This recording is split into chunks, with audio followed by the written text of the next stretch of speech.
దేవుని నామమునకు మహిమ కలుగునుగాక. మీకు నా ఆదివారపు శుభములు తెలియజేస్తూ ఉన్నాను. ఈరోజు వాక్యము మత్తయి సువార్త 2వ అధ్యాయము 5వ వచనము.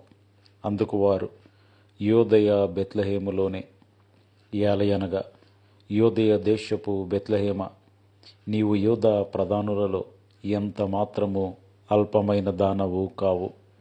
ఇశ్రాయేలును నా ప్రజలను పరిపాలించు అధిపతి నీలో నుండి వచ్చును అని ప్రవక్త ద్వారా వ్రాయబడి ఉన్నదనిరి. దేవుడి వాక్యము ద్వారా నేడు మనతో మాట్లాడి మనము ప్రభువునే మన జీవితమునకు పరమావధిగా కలిగి జీవించే కృప, ఆయనే మన జీవితం అనే చక్రమునకు ఇరుసుగా, మన జీవితమునకు ఆధారముగా కలిగి జీవించే కృప దేవుడు మనలో ప్రతి ఒక్కరికి దయచేయునుగాక. ఆమేన్.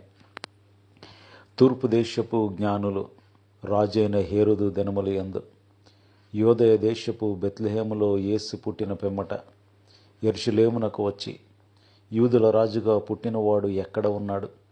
తూర్పు దిక్కున మేము ఆయన నక్షత్రమును చూచి ఆయనను పూజింప వచ్చాము అని చెప్పారు. హేరోదు రాజు ఈ సంగతి విన్నప్పుడు అతడును అతనితో కూడా యెరూషలేము వారందరూ కూడా ఎంతో కలవరపడ్డారు. అదేమిటి, మాకు హేరోదు రాజు ఉండగా మరి ఒక రాజు జన్మించటమా అని వారు కలవరపడ్డారు. అయితే ఈ హేరోదు రాజు కపటోపాయముతో ప్రధాన యాజకులను, ప్రజలలో ఉండే శాస్త్రులను అందరినీ సమకూర్చి క్రీస్తు ఎక్కడ పుట్టును అని వారిని అడిగాడు. అప్పుడు ఆ ప్రధాన యాజకులు, ప్రజలలో ఉన్న శాస్త్రులు, ధర్మశాస్త్ర పండితులు, ప్రావీణ్యులు, యోదయ దేశపు బెత్లెహేములోనే క్రీస్తు జన్మిస్తాడు అని చెప్పారు. ఏలయనగా యోదయ దేశపు బెత్లెహేమ, నీవు యూదా ప్రధానులలో ఎంత మాత్రము అల్పమైన దానవు కావు. ఇశ్రాయేలును నా ప్రజలను పరిపాలించే అధిపతి నీలో నుండి వచ్చును అని వాక్యంలో, ప్రవచనంలో, మీకా గ్రంథంలో రాయబడింది అని వారు తెలియజేశారు. వారు వాక్యమును ఆధారము చేసుకుని సమాధానం చెప్పారు. కాబట్టి వారి సమాధానము సత్యమే. ఎందుకంటే సత్యమై ఉన్న వాక్యమును ఆధారము చేసుకొనినందున వారు చెప్పిన సమాధానము సత్యమే. అయితే యోదయ బెత్లెహేములోనే అని వారు చెబుతూ ఉన్నారు.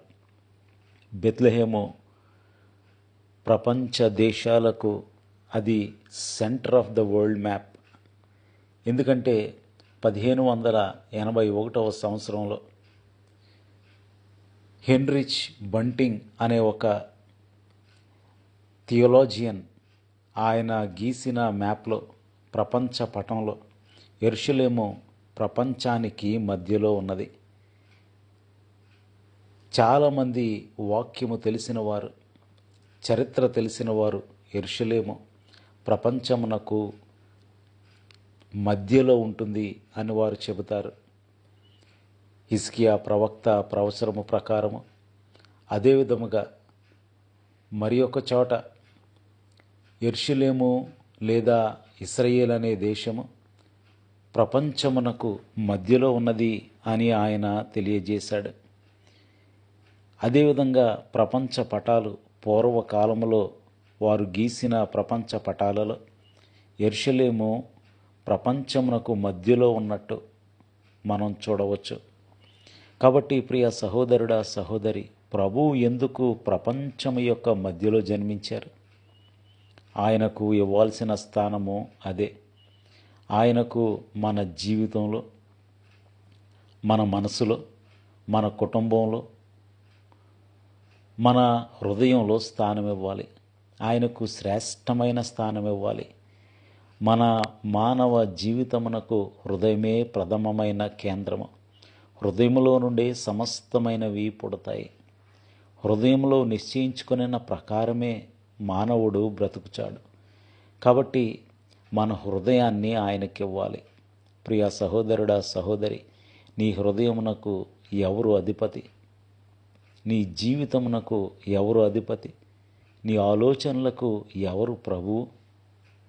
హృదయంలో నుండి జీవదారులు బయలుదేరును అని వాక్యం సెలవిస్తుంది. మరి నీ హృదయమునకు ఎవరు అధిపతి, ఎవరు ప్రభు, ఎవరు రాజు, ఎవరి యొక్క ప్రభుత్వము కింద, ఎవరి యొక్క రాచరికము కింద, ఎవరి యొక్క అధికారము క్రింద నీవు జీవిస్తూ ఉన్నావు? ప్రపంచమునకు మధ్యలో ఉన్న భాగము ఈ యెరూషలేము. కాబట్టి మన జీవితంలో కూడా మన జీవితం అనే చక్రమునకు ఇరుసు ఆయనే. మన జీవితమునకు ప్రథమమైన కేంద్రము ఆయనే.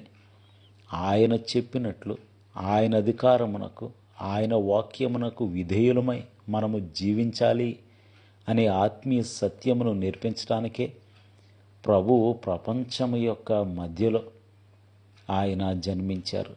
మరి నీ హృదయంలో యేసు జన్మించారా? నీ ఆలోచనలలో యేసు ఉన్నారా? యేసు యొక్క ఆలోచనలకే, యేసు యొక్క అధికారమునకే నీవు నేను లోబడుచూ ఉన్నావా? బెత్లెహేమును ఆయన ఎన్నుకొనుటకు గల కారణము అది ప్రపంచం యొక్క మధ్యలో ఉన్నది. అది ఒకానొక కారణము. కాబట్టి ప్రియ సహోదరుడా, సహోదరి, మరి ప్రభువు నిన్ను కూడా ఎన్నుకున్నాడు. మరి నీ హృదయంలో ఆయనకు స్థానం ఇస్తున్నావా?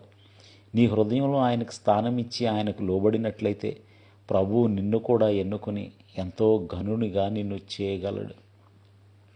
ఎస్తేరు గ్రంథం 8వ అధ్యాయం 16వ వచనం చూస్తే, అందువలన యూదులకు సంతోషము, సంతుష్టి, ఆనందము, ఘనత, క్షేమము కలిగింది అని రాయబడింది.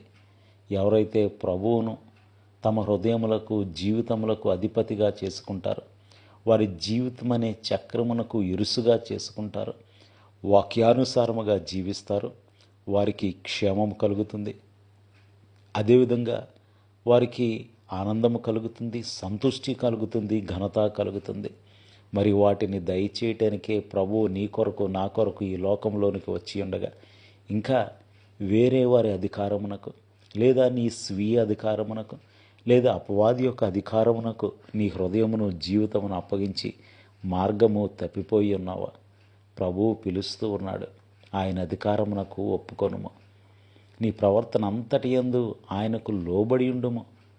అప్పుడు ఆయన నీ మార్గములను సరళం చేస్తాడు.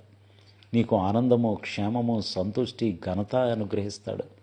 మరి అట్టి ధన్యకరమైన జీవితము ప్రభువుని మన జీవితం అనే చక్రమునకు ఇరుసుగా, మన హృదయమునకు, జీవితమునకు, ప్రవర్తనకు, సమస్తమునకు అధికారిగా, రాజుగా, ఆయన ప్రభుత్వమునకు లోబడి జీవించే కృప దేవుడు మనలో ప్రతి ఒక్కరికి దయచేయుగాక. ఆమేన్. ప్రార్థన చేసుకుందాం.